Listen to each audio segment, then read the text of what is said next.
మావా 6,500 దాకా ఖర్చు పెట్టాను మావా. ఇదా నాకు జరిగేది. Hey guys welcome back to Vijay Durga organic farms. Last వీడియోలో మేము ట్రేలు తీసుకొచ్చాం కదండీ! అవి లైట్‌గా తుప్పు పట్టడం అనేది స్టార్ట్ అయింది. ఐరన్ గదా! తుప్పు పడతదని సహజము. కానీ నాకు ఆ ట్రే గూడా తుప్పు పడుతుంది. కింద మీరు చూస్తున్నారు కదా! అల్యూమినియం స్టీల్ కలర్‌ది. అది కూడా తుప్పు పడుతుంది. దానికోసం నేను పెయింట్ తీసుకొచ్చాను. ఇది ప్రైమరు. సో, ఇది మనకు ఫస్ట్ బేస్ కోట్ అన్నట్టు. ఇది యేసుకొని తర్వాత యేసుకోవాలి.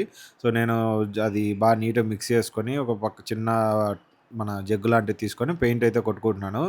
ఇవన్నీ చేయకపోతే మన పొట్టేళ్ళకి ఏదైనా చిన్న గాయమైనా దానివల్ల సెప్టిక్ అయ్యే ఛాన్స్ చాలా ఉంటది. సో, ఇవన్నీ ఎలిమినేట్ జేసుకోవాలి. సో, ఇది నా పెయింటింగ్ కళాఖండము. అండ్ దీని తర్వాత నేను ఇంకొకటి కూడా ఏసి 2 మనకు షెడ్‌లో నీట్‌గా పెట్టేసి రెడీగా పెట్టాను. మేతకెళ్ళొచ్చేసరికి దానాలు గూడా చల్లి దాంట్లో రెడీగా పెట్టాను. ముందు మా ఇంటి పొట్టేలొచ్చి మూతి పెట్టింది.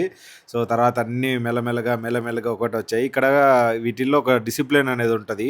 కాపోతే ఒక ఇనిషియేటివ్ తీసుకున్న ఫస్ట్ పొట్టేలు ఏదైతే ఉందో దాని ఎనకాల వచ్చి అన్నీ బాగా నీట్‌గా ఫాలో అవ్వడం గాని చేస్తుంటది. మీరు చూసుకోవచ్చు. దీని కంటిన్యూయేషన్‌లో ఒక వీడియో పెడతాను. అన్నీ ఇంత చక్కగా ఏదో బఫే సిస్టమ్‌లో ఉన్నట్టు తింటున్నాయి గదా! సో, ఇలా ఉంటది discipline. Thank you so much. Keep following Vijay Durga organic farm Proddatur.